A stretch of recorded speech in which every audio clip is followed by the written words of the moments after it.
தென் தமிழகத்தில் திருநெல்வேலி மாவட்டத்தில் மேற்கு தொடர்ச்சி மலைகளின் அடர்ந்த காட்டுப்பகுதியில் இருந்துதான் இந்த வார நிகழ்ச்சியை நாம் தொடர உள்ளோம். தமிழக நதிகளை தேடிய நமது பயணத்தில் இன்று முதல் தாமிரபரணியின் கதையை உங்கள் முன் சமர்ப்பிக்கவிருக்கின்றோம். எனது பின்புறம் இருப்பது களக்காடு முண்டந்துறை புலிகள் சரணாலயம். இந்த அடர்ந்த காடுகளில்தான் தாமிரபரணி எனக்கூடிய ஜீவநதி உருப்பெற்று கீழ்நோக்கி பாய்கின்றாள். இந்த தாமிரபரணி பயணம் இங்கு இந்த காடுகளில் இருந்து தொடக்கம். புவியியல் அதிசயமாம் பாரத தேசம், அதில் ஒரு பொக்கிஷமாம் தமிழகம். 4 திசைகளிலும் இயற்கை எழில் கொஞ்ச மலைகள், அடர்ந்த காடுகள், பெருக்கெடுக்கும் அகண்ட நதிகள், பொங்கி எழும் கடல் என பிரமிக்க வைக்கும் ஒரு பிரதேசம். தமிழகத்தின் நதிகள் நம் மாநிலத்தின் நீர் அடையாளங்கள் என்பதை இந்நிகழ்ச்சி வாயிலாக நாம் உணர்ந்து வருகின்றோம். நமது மாநிலம் தழுவிய நதிகள் தேடிய பயணம் ஒரு முக்கிய கட்டத்தை அடைந்துள்ளது. கொசஸ்தலையாறில் தொடங்கி வைகை வரை பயணித்த நாம் பின்தொடர உள்ள அடுத்த நதி தாமிரபரணி. தென்னிந்தியாவின் வற்றாத ஒரே நதி, பொதிகை மலையில் உருபெறும் பளிங்கு ஓடை, தமிழகத்தின் ஜீவநதி. தமிழகத்தில் உருப்பெற்று தமிழகத்தினுள் மட்டும் பயணித்து கடலில் கலக்கும் நம் முழுமுதல் சொத்து. நம் பாவங்களை ஏற்று நம்மை பாதுகாக்கும் தாய் தாமிரபரணி. தாமிரபரணி ஒரு புதிர். தாமிரபரணி தந்ததே நம் பாரம்பரியம். தாமிரபரணி சார்ந்ததே நம் பொருளாதாரம். தாமிரபரணி நம் பெருமை. தாமிரபரணி நம் அடையாளம். தாமிரபரணியை பின்தொடரும் இந்த பயணம் ஏதோ ஒரு மாறுபட்ட உன்னத உணர்வை அளிக்கத்தான் செய்கின்றது. இந்த ஜீவநதியை தேடிய நமது பயணத்தை நாம் நெல்லை மாவட்டத்தின் அடர்ந்த காடுகளிலிருந்து தொடங்கவிருக்கின்றோம். மேற்கு தொடர்ச்சி மலைகளின் தென்கோடி விளிம்பில் பிரம்மாண்டமாய் உயர்ந்தோங்கி நிற்பது அகஸ்தியர் தமிழ் வளர்த்த பொதிகை மலை. இந்த மலைகளை தென் கைலாயம், அகஸ்தியர் மலை என கூட அழைக்கின்றோம்.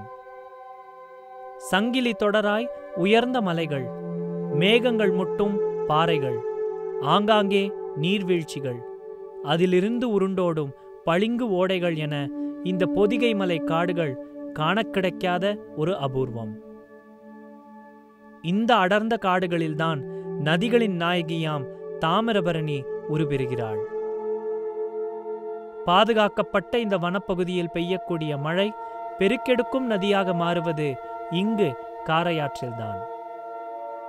பல மலை ஓடைகள் ஒன்றிணைந்து தாமிரபரணி என்ற இந்த வற்றாத நதிக்கு நீர் சேர்க்கின்றன. மேற்கு தொடர்ச்சி மலைகளின் கிழக்கு காடுகளில் சுமார் 1800 மீட்டர் உயரத்தில் உருபெறும் இந்த நதியின் குறுக்கே கட்டப்பட்டுள்ள ஒரு முக்கிய அணைதான் அப்பர் பாபநாசம் என்றழைக்கப்படும் காரையாறு அணை.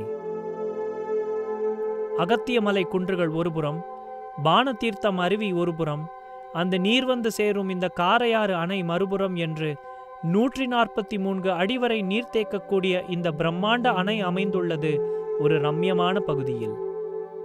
இந்த அணையிலிருந்து சுமார் 28 மெகாவாட் மின்சாரம் தயாரிக்கப்படுகின்றது.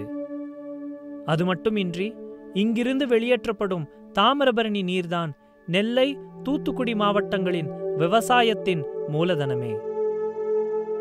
இந்த மலைக்காடுகளில் எல்லா திசைகளிலிருந்தும் தாமிரபரணிக்கு நீர் சேர்கின்றது.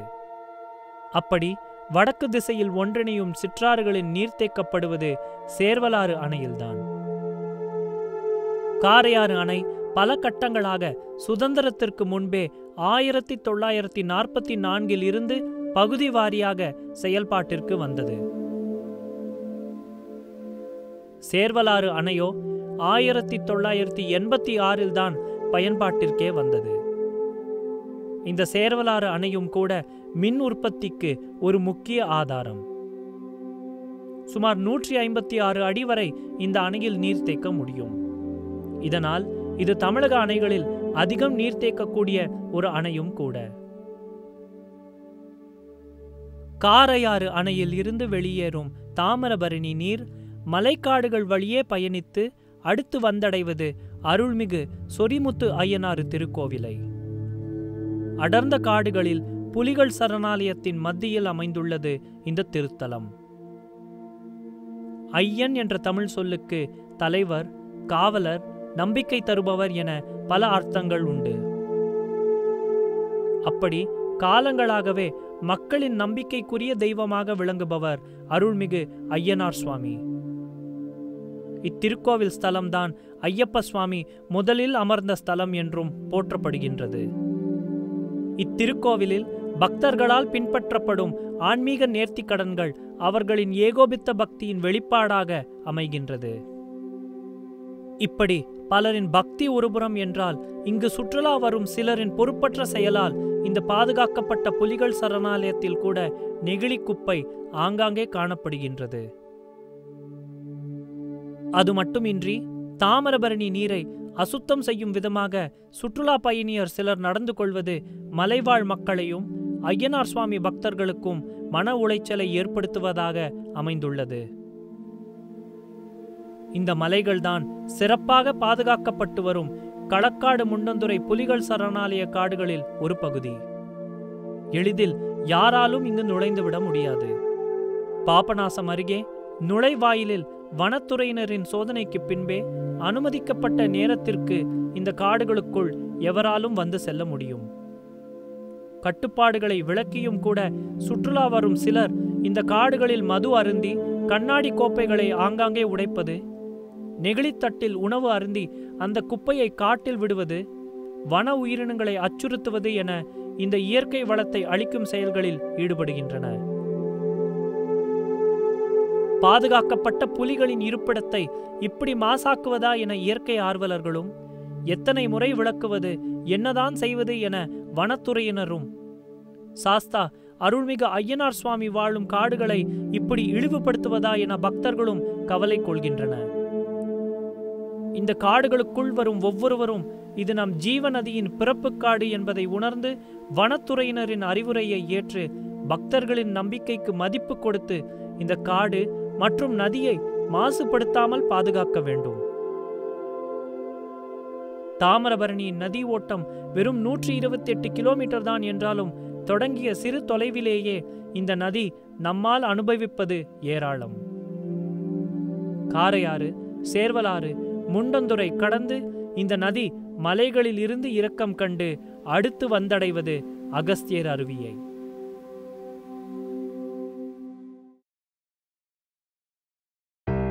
தாமிரபரணி நதிக்கு பொருணை என்ற பெயரும் உண்டு. இந்த நதியின் பெயர் தென் பொருணை என்றிருந்து தாமிர பொருணை என மாறி தாமிரபரணி என்று இன்று அழைக்கப்படுகின்றது. சங்கத்தமிழ் காவியமான புறநானூற்றில் தென் பொருணை என இந்த நதி குறிப்பிடப்படுகின்றது. சமஸ்கிருத புராணங்கள், ராமாயணம், மகாபாரதத்திலும் இந்த நதி குறிப்பிடப்பட்டுள்ளது. புவியியல் மாற்றங்கள் நிகழ்வதற்கு முன்பு இந்தியா, இலங்கை கடல் பிரிவினை இல்லாமல் இருந்த பொழுது தாமிரபரணி இங்கு தொடங்கி இலங்கையின் உள்பகுதி வரை பாய்ந்திருக்கலாம் என்ற கண்ணோட்டத்திலும் ஆய்வுகள் செய்யப்பட்டு வருகின்றன. கிரேக்க ஆராய்ச்சி, ஆங்கிலேய ஆராய்ச்சி என பல மேற்கத்திய ஆய்வாளர்களின் கவனத்தை தன் பக்கம் ஈர்த்த ஒரு வியக்கத்தக்க நதிதான் தாமிரபரணி. பல ஆன்மீக சிறப்புகளை கொண்டது தாமிரபரணி. சிவனடியார்கள், சாதுக்கள், ஆன்மீக மகான்கள் பலர் இன்றும் இந்த நதி மற்றும் அதன் சுற்றியுள்ள காடுகளில் தவம் புரிந்து வருகின்றனர் என்பது பலரின் நம்பிக்கை. காரையார், சேர்வலாறு, முண்டந்துறை போன்ற இந்த அடர்ந்த காடுகள் அமைந்திருப்பது களக்காடு முண்டந்துறை புலிகள் காப்பகத்தினுள். இது இந்தியாவின் சிறந்த வகையில் பாதுகாக்கப்படும் காடுகளில் ஒன்று. மேற்கு தொடர்ச்சி மலைகளில் திருநெல்வேலி மாவட்டத்தில் திருக்குறுங்குடியில் இருந்து கடையம் வரை சுமார் 895 சதுர கிலோமீட்டர் பரப்பளவில் இந்தியாவின் 17வது புலிகள் காப்பகமாக களக்காடு முண்டந்துறை அமைந்துள்ளது. இந்த சரணாலயத்தில் புலி, சிறுத்தை, மான், மிளா, யானை போன்ற அரிய வகை விலங்கினங்கள், உலகில் வேறெங்கும் இல்லாத தாவர வகைகளும் உள்ளன. தமிழ்நாட்டின் 2வது பெரிய புலிகள் காப்பகமும் இது. இக்காப்பகத்தின் வடக்கு, தெற்கு, மேற்கு திசை பகுதிகள் வனங்களால் சூழப்பட்டுள்ளது. இதன் கிழக்கு பகுதியில் மட்டும் கிராமங்கள் உள்ளன. இந்த புலிகள் சரணாலயத்தை பாதுகாக்க வேண்டியதன் முக்கியத்துவத்தை நாம் தற்பொழுதுதான் மெல்ல உணர்ந்து வருகின்றோம். ஒரு காலத்தில் அதிகப்படியான சுற்றுலா பயணியர் வந்து சென்றது, இந்த காடுகளுக்குள் கட்டுப்பாடின்றி மக்கள் நுழைந்தது ஆகியவையின் தாக்கம் தாமிரபரணியின் நீரோட்டத்தில் வெளிப்பட்டது. வற்றாத ஜீவநதியின் நீர் ஓட்டமும் நீரின் அளவும் குறையத் தொடங்கியது. இதற்கு காரணம் மழைப்பொழிவு இருக்கும் அடர்ந்த காடுகளில் மக்கள் நடமாட்டம், அதனால் தாவரங்களின் எண்ணிக்கை குறைவு போன்றவையால் மழை பொய்த்து போக தாமிரபரணி மெல்ல வற்றத் தொடங்கியது. காடு மற்றும் அதை சார்ந்த உயிரினங்களின் வாழ்வியல் பற்றிய புரிதலின்றி நாம் இந்த பகுதிகளை கேளிக்கை, தொழில் போன்ற செயல்களுக்கு பயன்படுத்தும் பொழுது நஷ்டம் ஏற்படுவது நமக்குத்தான். ஒரு புலி பாதுகாக்கப்பட்டால் அதன் காடுகள் பாதுகாக்கப்பட்டு அந்த காடுகளில் இருந்து உருபெறும் நதி பாதுகாக்கப்படும் என்பதற்கு களக்காடு முண்டந்துறை காடுகளும் தாமிரபரணி நதியும் சிறந்த உதாரணம். இந்த களக்காடு முண்டந்துறை காடுகளை பாதுகாத்ததால் தாமிரபரணியில் நீரோட்டம் அதிகரிக்கின்றது என்பதற்கான ஆதாரங்கள் பல உள்ளன. கடந்த 18 ஆண்டுகளில் இந்த நதியின் நீரோட்ட குறியீடுகள் வளர்ச்சி கண்டுள்ளன. அது மட்டுமின்றி காட்டின் அடர்த்தி மற்றும் இழந்த தாவரங்களின் மறுபிறப்பு போன்றவை நம்பிக்கை தரும் விதத்தில் அமைந்துள்ளது. இந்த வனப்பகுதி பல்லுயிரினங்களின் வாழ்விடம், நம் மாநிலத்தின் ஜீவநதியின் பிறப்பிடம் என்பதை உணர்ந்து இந்த காடுகளுக்குள் செல்வதை நாம் தவிர்க்க வேண்டும். சென்றாலும் கூட மிகுந்த பொறுப்புணர்ச்சியுடன் இந்த காடு மற்றும் அதை சார்ந்த உயிரினங்களுக்கு தீங்கு விளைவிக்காமல் செயல்பட வேண்டும். இந்த காடுகளுக்குள் நம் குப்பைகளை விட்டுச் செல்வது நம் வறண்ட வருங்காலத்திற்கு நாமே வழிவகுக்கும் செயல் என்பதை நாம் அனைவரும் உணர வேண்டும். காரையாறு, சேர்வலாறு, முண்டந்துறை போன்ற இந்த மலைப்பாங்கான பகுதிகளில் இருந்து அடர்ந்த காடுகள் வழியே தாமிரபரணி கீழ்நோக்கி பாய்ந்து அடுத்து வந்தடைவது அகஸ்தியர் அருவியை. சுமார் 25 அடி உயரத்தில் இருந்து விழும் இந்த அருவி திருநெல்வேலி மாவட்டத்தினுள் உள்ள ஒரு முக்கிய சுற்றுலா தலங்களில் ஒன்று. இந்த அருவியில் ஆண்டு முழுமைக்கும் தண்ணீர் வருவதால் இந்த அருவிக்கு வரும் சுற்றுலா பயணிகளின் எண்ணிக்கை அதிகம். 2 அடுக்காக விழும் இந்த அருவி மேல் பகுதியில் கல்யாண தீர்த்தம், அதிலிருந்து கீழ்ப்பகுதியில் அகஸ்தியர் அருவி என்ற பெயர்கள் கொண்டுள்ளது. இந்த கல்யாண தீர்த்தம் அருகேதான் அகஸ்திய முனிக்கும் அவரது துணைவியார் லோபமுத்ராவிற்கும் ஒரு திருக்கோவில் அமைக்கப்பட்டுள்ளது. புராண சிறப்பு வாய்ந்த இந்த நதி மற்றும் அதன் வழித்தடத்தில் உள்ள இந்த அருவிகளின் சிறப்பை உணர்ந்து இவைகளை பாதுகாக்க வேண்டிய கட்டாயம் இன்று எழுந்துள்ளது. இந்த அருவிகளில் சோப், ஷாம்பு போன்ற பொருட்களை நாம் அதிகப்படியாக பயன்படுத்துவதும் கூட அந்த நீரை மாசுபடுத்துகின்றது என்று பல கீழ்மடை விவசாயிகள் கவலை தெரிவிக்கின்றனர். அகஸ்தியர் அருவிக்கு அருகேதான் கீழ்பாபநாசம் நீர்மின் நிலையமும் அமைந்துள்ளது. அருவி, திருக்கோவில்கள், நீர்மின் நிலையங்களை கடந்தோடும் தாமிரபரணி நதி மலைகளில் இருந்து இறங்கி பள்ளத்தாக்கில் பாபநாசத்தை அடுத்து வந்தடைகிறாள்.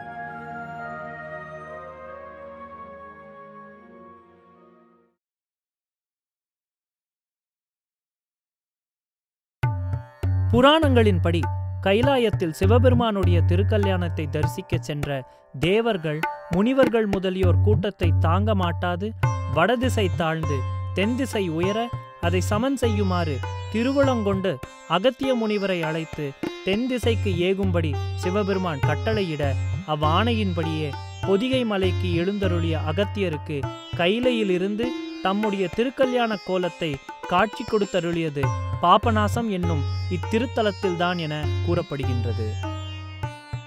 பாபநாசத்திற்கு மேற்கே 1 மைல் தூரத்தில் உள்ள அருவி இதனால் கல்யாண தீர்த்தம் என்ற பெயரும் பெறுகின்றது.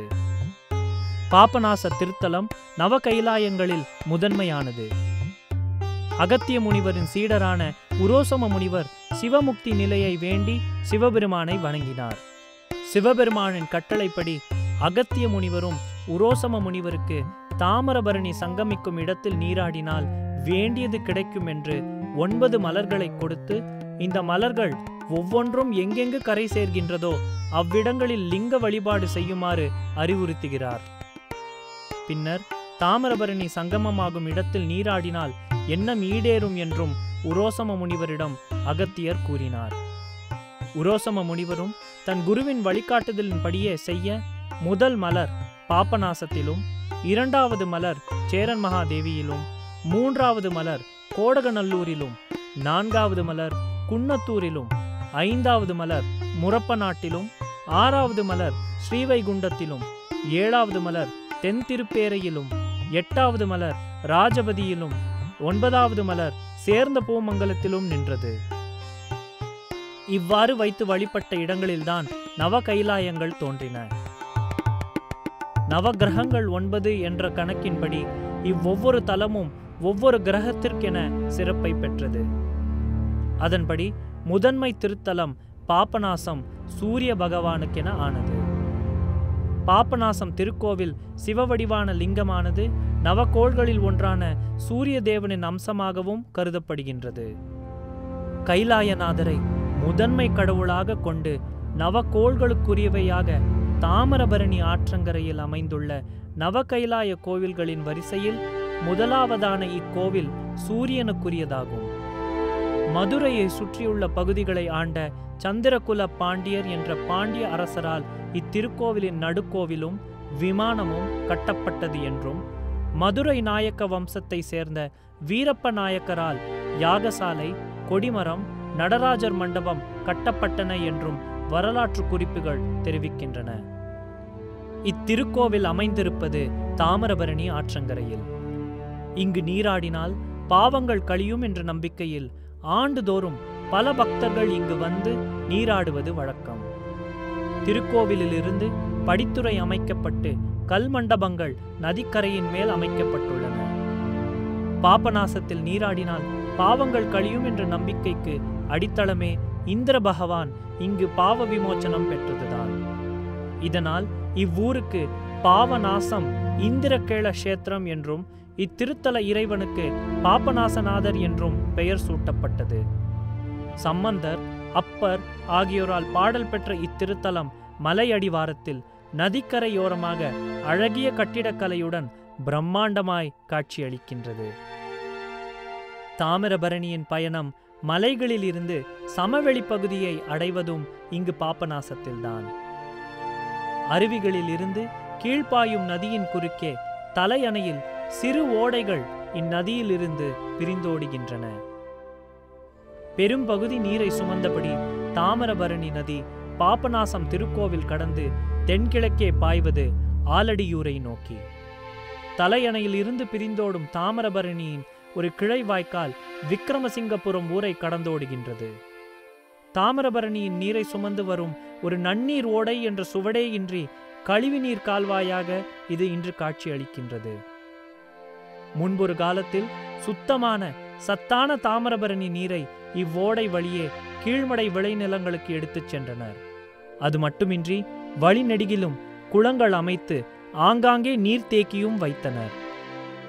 இன்றோ பொறுப்பற்ற நம் வாழ்க்கை முறைகளால் இந்த நன்னீர் ஓடைகள் முழுவதும் நெகிழி குப்பை, அது மட்டுமின்றி நம் நகர்ப்புற கழிவுநீர் மட்டும்தான் உள்ளது. தாமிரபரணி நிலப்பரப்பில் ஓடத் தொடங்கிய 3 கிலோமீட்டர் தொலைவிலேயே இந்த நிலையா என்ற அதிர்ச்சிதான் காண்போருக்கு ஏற்படுகின்றது.